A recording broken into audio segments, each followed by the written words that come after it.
parce que ñun fépp la ñuy émettre di nuyu ñëpp di rafetlu aussi seen fidélité ci Leral c'est pas pour rien sax ngeen fidèle ci parce que daf leen di jox toujours li ngeen di xaar kontaan ci yéen trop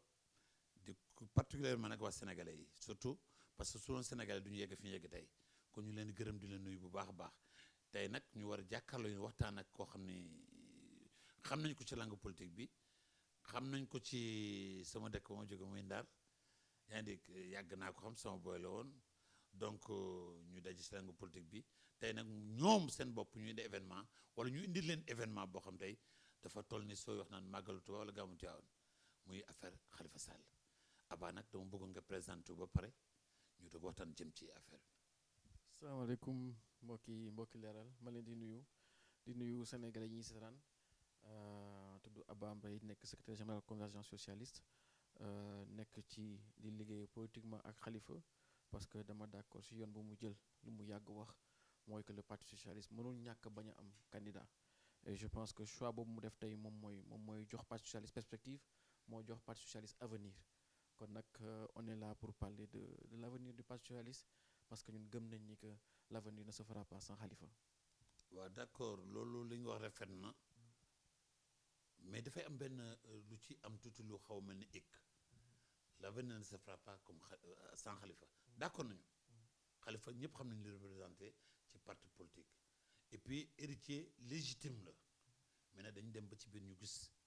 ñu taxal ko benn faute mais faute boobu au juste nan la demee.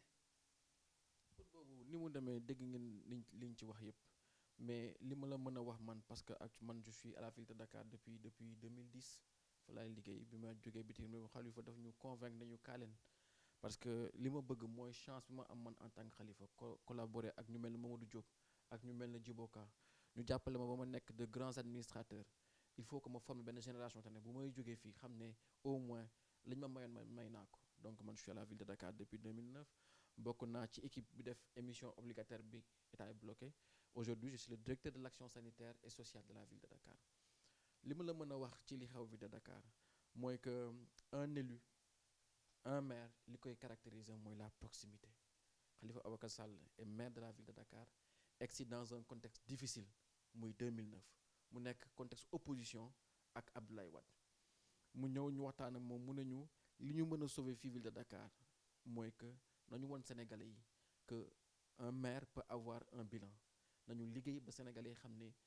liggéey nañ mais aussi nañu won ne que changement bi ñu bëgg Sénégal ñun mën nañ ko impulser moo indi déclaration de patrimoine moo indi mise sur internet suñu budget de la ville de Dakar ak actes yi Khalifa Sall posé ba Sénégalais yi xam ne kii c'est quelqu'un de transparent c'est quelqu'un de translucide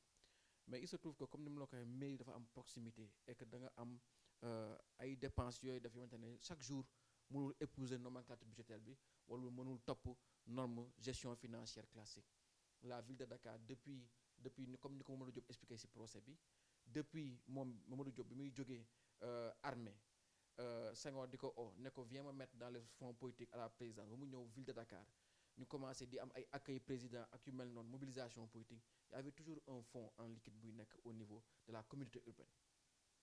bi ñu dissoudre des communautés urbaines def ko léegi ville de Dakar le fonds est resté à la ville de Dakar mu nekk un fonds d'appui bu xamante ne c'est pour parce que n'oublions pas que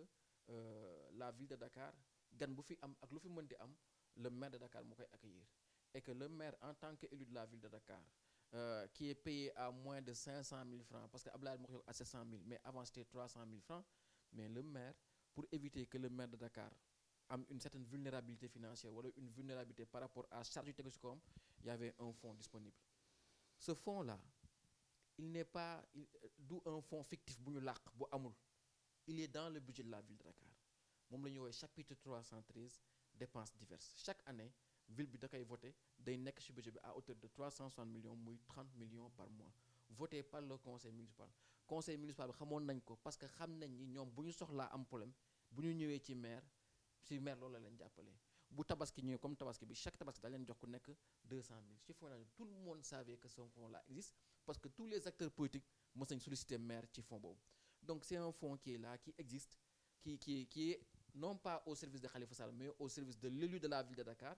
Pape Diop fi la ko fekk keneen ak keneen fi la ko fekk donc c'est ce fonds là l'usage de fonds là bi IGE ñëwee IGE dafa ne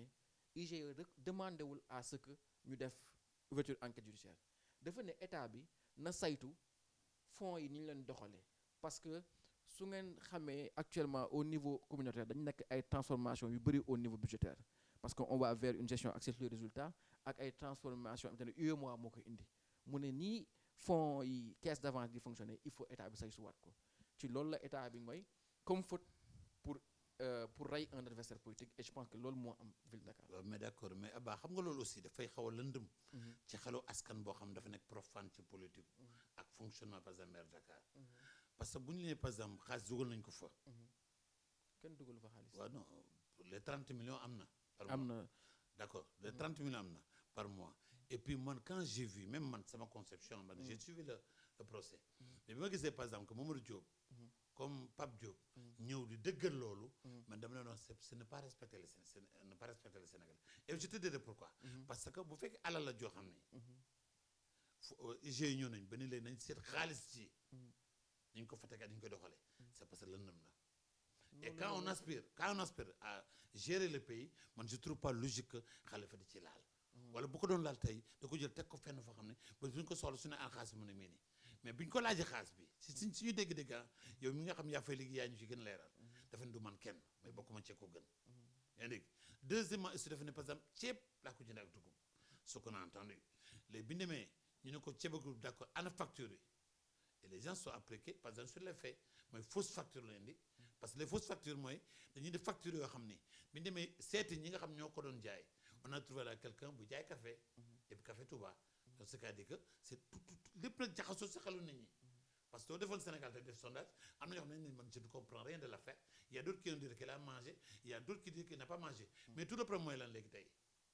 xam nga tout le problème mooy lan tey qu'est-ce que affaire bi ngeen di débat di discuter nii tey muy diggante opposition ak ñoom état bi lan la ci peuple bi di gagné. man damay rafetlu question bi ni nga ko posé lan la ci peuple di gagné effectivement dina gagné peuple bi xam li xew ci administration bi mais question mën naa ko posé neneen ñi tuumal Khalifa Sall li lan lañ ciy gagné lan lañ ciy gagné parce que gis nga un état mystère la état ay secret yu bëri la dafa xam yow am na yoo xam te ne boo ko dévoilé bul yaakaar ni Khalifa nga ko def mais non tu le fais à l'état du Sénégal et état du Sénégal ngay dévaloriser état du Sénégal ngay wàññi war ma am et ça mooy li ma mës jàpp dama ne corps boo dem am na ay code d'honneur un journaliste ne dévoile pas ses sources un médecin ne dévoile jamais le dossier d'un patient un homme politique waruñu woon xeex bay révéler des fonds secrets te fonds secrets yi bu ñu ko demoon tey xool fonds secret Macky Sall on aurait trouvé la même chose mais su ma dellusee un peu ci fonds bi wax naa la ni le fonds est dans le budget chapitre 313 dépenses diverses administration dafa am benn principe bu muy fonctionner dafa am une réglementation de la comptabilité publique premier principe de base bi nga xamante ne mooy fonctionner l'administration ne paye que sur service fait administration du avance wala mu lay def da ngay liggéey mu fay la wala nga livrer mu constater li nga livrer mu fay la administration du fay en espèces administration virement lay fay au-delà de 300 000 caisse d'avance exception la à ce principe là parce que caisse d'avance dañuy jël xaalis jox la ne la am xaalis baa ngi nii dépenser ko en liquide après nga ñëw justifier ko mooy par exemple Sénégal muy dem coupe du monde mun ñu yóbbu ay chèques dañuy génnee caisse d'avance de 11 milliards de francs jox ko ministre des sports bu demee foofu mu dépenser ko bu ñëwee justifier ko def na dama leen ngeen xool dépense coupe du monde dama expliquer tey président à la Mecque c'est la même chose dem leen ngeen dépenser ñëw leen ngeen justifier ministre de la jeunesse buy wër di def vacances citoyennes caisse d'avance la bu ngeen demee bu ngeen jëndee ataaya sax ngeen indi facture jënd ngeen warga jënd ngeen ataaya c'est comme ça c'est normal quoi après mais c'est comme ça qu'une caisse d'avance fonctionne quand la CREI devait fonctionner comme il fonctionne aussi la CREI on te dit que va nous prouver li nga am foo ko jëlee non ça c'est non ça c'est li ngay wax ni à la CREI tu parles de la charge de la preuve oui bokkul ak li tu vas dépenser voilà tu devenu c'est ça que j'ai fait voilà mais est-ce que aussi par exemple il faut da ngeen xool ñu war a xool ni ñun en tant que jeunes yi def politique tey wala defar na noo xam ne les secrets dont on parle sur le fonctionnement de l'État dañ ko rafetal ba askan di ci gis seen bopp parce que lépp loo xam ne quel que soit secret bu fekkee askan gis seen bopp rek gisatuma njariñ bi. non c'est-à-dire ñun ñi nekk ville de Dakar et su ma la expliquer fonctionnement bi quand tu vois su ma ko expliquer tu comprends beaucoup mieux et que Khalifa Sall en tant que maire n'est pas gestionnaire de la caisse d'avance. Khalifa Sall ne gère pas les ressources. Khalifa Sall moom mandat bi ñu koy jox muy signé c'est écrit caisse d'avance wala renouvellement de la caisse d'avance mais xaalis boobu bu ñu ko génnee joxe ko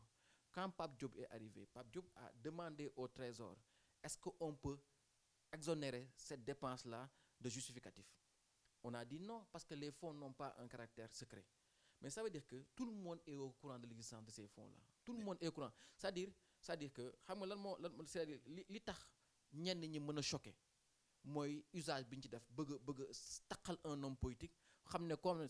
il est reconnu et respecté par les Sénégalais pour être transparent pour être travailleur nga ut loo koy taqal tu utilises des actes d'administration des actes de gestion pour mën ko taqal et c'est ça qui est incompréhensible mais li ma bëgg Sénégalais yi xam man mooy que c'est pas des fonds fictifs c'est pas des fonds yu laax ça existe dans le budget ñëpp xam nañ ko et c'est pas que Khalifa dafa ne du man rek maa ko def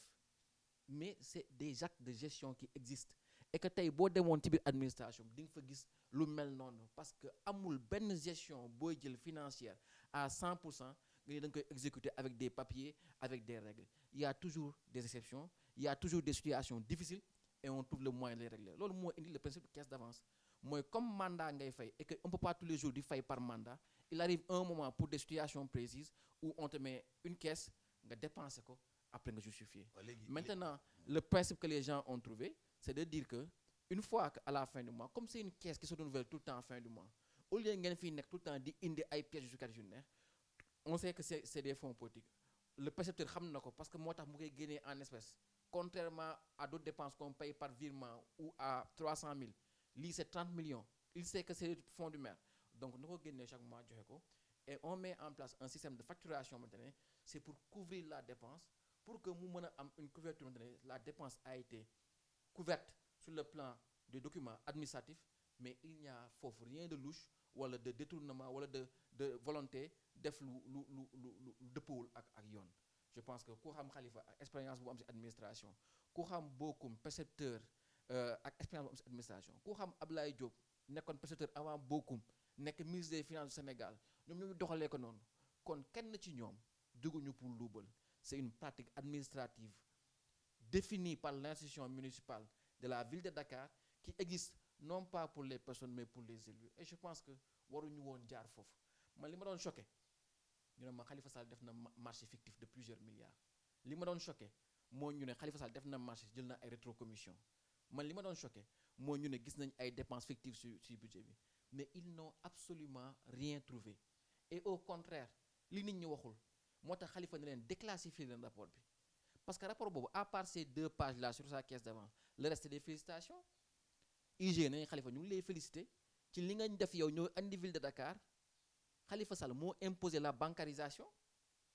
moom moo ne agent yi na ngeen avant lu ñu doon def dana am ay billetteurs chaque mois dañuy indi espèce bu dul jeex di fay agent yi Khalifa moo ne dama lay ubbi ay compte à partir de maintenant on ne fait que des virements liquide bi ñuy manipuler sur institution bi laa bëggatul. Donc ça veut dire que Khalifa est quelqu'un qui a réellement fait des efforts pour améliorer la transparence de la ville de Dakar. En plus effort yi mu def pour améliorer la santé financière de la ville de Dakar parce que tey Khalifa moo fa indi emprunt banque privée tey UEMOA tey BOAD bu lebalee ville de Dakar Union européenne Banque mondiale Agence française de développement pour plus de 30 milliards mais ça il faut mettre ça à son actif. Mais on ne peut pas accuser un homme qui a amené à sa ville plus de 30 milliards nga ni il a escroqué sa ville de 1 milliard. C'est pas logique. D'accord soo ko déglu c'est pas logique mais léegi xam nga procédure bi fu mu toll tey yéen lan ngeen di xaar léegi. xam nga man ni ma la ko waxee dama bokk ci ñi doon liggéey émission obligataire ville de Dakar bi mu jeexee mais bi état bi jëlee décision dafay bloquer émission boobu qui était une première en Afrique francophone xam nga parce que qu'est-ce qu'on a dit on a dit que Khalifa day am 20 milliards day préparer campagne am te loolu moo jiitu histoire caisse d'avance donc caisse d'avance tollanti rek la ñoom commencé nañu pare lii bu yàgg amuñu woon benn raison bloquer suñu émission obligataire lu dul di wax ni que Khalifa dafay am fonds 20 milliards alors que c'était pour transformer Petersen bi lakk tey lañ doon investir 20 milliards pour transformer ko avec une gare souterraine et des voies piétonnes pour accéder à Félix Houphouët et à Sandaga pour transformer toutes ces zones là on va les mettre d'un coup 20 milliards mu nekk un terminus de transport pour et puis pour préparer l'avenir pour préparer la mooy ñoom seen projet de bus rapide bi nga xamante ne foofu moo doon nekk terminus bi ça veut dire que la ville de Dakar travaillait en complémentarité avec l'État avec une vision et bi ñu ko bloqué Khalifa nous a dit mais dañu porter plainte parce que il faut laisser des traces pour l'histoire tey on a fait première instance décision bi Malick Lamotte génn dañ ko jàng ci faculté de droit yi de li Demba Kandji décidé dañ ko jàng ci faculté de droit yi li Cour suprême di def dañ ko jàng ci faculté de droit yi ëllëg sunu jeunes yi ñëw ñii jàng administration ñii di jàng droit xam lan la ñu war def ak la ñu warul def xam ban juge moo fi def lii ak lan moo dëppoo ak droit ak lan moo dëppoo loolu mooy tax waaw ak nan la ci taxee nan la ci taxee voilà histoire avancée yoon avancé la gestion avancée mais léegi dégg na récemment le président a pris un décret par exemple pour destituer ko kon Khalifa n'est plus maire quoi Khalifa non actuellement d'abord décision bi dégg nañ ko c'est paru à la presse mais l'intéressé Khalifa Ababacar Sall n'a pas encore été notifié benn bi mooy que nos avocats vont attaquer parce que décision bi lu muy viser mooy la décision de la cour d'appel décision cour d'appel boobu elle est pas encore définitive amagul autorité chose jugée parce que il faut nga dem cour suprême bu ñu defee cassation ba pare ba def rabat d'arrêt bi ñoo xam ne nag maintenant Khalifa est condamné non pas pour des crimes parce que crime c'est autre chose mais peut-être pour des délits yoo xamante ne dem na correctionnel il a été condamné boobaa nga révoqué ko mais nag yow décision cour d'appel et puis ku xool agenda Macky Sall xam nga ni lii ça a été signé bien avant la décision de la cour d'appel donc la décision n'est pas définitive Khalifa n'est pas est encore maire de Dakar maintenant eux ils ont pris un décret pour le révoquer nous avons contre-attaqué en justice. mais tu penses pas que c'est par exemple loi may na ko yoon mu destituer ko pourquoi parce que même bu le fait ñu accuser ko kii gars yi ko jàppoon nu ñu tuddati IGE bi ko jàppee rek automatiquement su ko neexoon foofu mu jël une décision. gis nga Macky Sall lu ko yoon mayoon wala lu ko yoon mayul pour def Khalifa Sall maire de Dakar bu ko mënoon def na ko bu yàgg parce que li muy def nii bu ngeen ko jëlee angle gestion wala angle droit da ngeen di juum c'est de la politique et ça a commencé bien avant Khalifa suma mag nga suma grand frère nga kaay jàppale ma dama bëgg am second mandat Khalifa ne ko man lu ci sama yoon yow sa second mandat va le voir les Sénégalais travail boo liggéeyee Sénégalais yi daañu la falaat man nag Khalifa Ababacar Sall je suis secrétaire national à la vie politique d'un parti qui a plus de 70 ans parti boobu day def primaire parti boobu day am candidat su ma la nee man mun naa la jox 2 mandats dama lay nax waaw d'accord on va voir ça plus muy avancer plus sondage yi wane Khalifa mu transformé mooy tëj ko kaso nga foog di nga tëj kaso sànni ko foofu non dañuy ñëw di négocier ak moom di ko def ay proposition di ko wax lu nekk. mais dama ne Khalifa lu ñu ko digul amul Khalifa ne indi ngeen ma fii y aura pas de protocole de Rebeuss ak Khalifa y aura pas de protocole de Rebeuss ak Khalifa. et vous gis nga li muy def nii. gis nga protocole de Rebeuss mooy li nga xam ne Idrissa dafa am lu mu signé foofu dafa négocier Abdoulaye Wade te mosuñu ko gis xam nga li ma la wax mais tey gis nga li ñuy def c'est graduel dañuy def bu ñu chantager menacer waa ji dëgg ñu yëkk benn pas duñ la tëj non du ko tëj na ko du ko juger dina ko bàyyi dina ko tëj mu juger non dina dem appel léegi dem na ba appel Khalifa waa ji bougé wul négocier wul révocation dootoo maire de Dakar mais il continue comme ça mais la seule certitude mooy que Khalifa Sall du négocier ak ñoom. mais parrainage yéen a ngi préparé seen bopp quand même. instant yi may wax ak yow ñu ngi lancé suñu parrainage avenue Général de Gaulle. d'accord. maire Idrissa Diallo mooy suñu coordonnateur national désigné nañ suñuy coordonnateurs régionaux c'est lancé. man mi di wax ak yow je suis le responsable du département de Saint-Louis. et parrainage lu yomb lay doon si ñun. mais c'est ça l'occasion aussi de comme ñoom dañu ko def genre primaire pour leur montrer encore une fois représentativité Khalifa moo tax ma tàmbali di la wax ni que ñun gëm nañ ni Khalifa c'est l'avenir parce que li ñuy def Sénégal moo tax ñu koy def du tey du suba du gannaaw suba du obsession on est sur les principes parce que Khalifa si loolu la taxaw. d'accord mais si toutefois ñu condamné ko par Cour suprême bi kon ça veut dire que il n'est plus éligible. il ne sera plus éligible. waaw d'accord léegi yéen ban solution ngeen di taxawal après. solution bi am mooy. beneen candidat wala da ngeen. mais par force élection dañ ciy bokk mais xam nga Sénégal gis nga alternance yi il faut mu jëriñ ñu xam nga tey Sénégalais ils ont compris que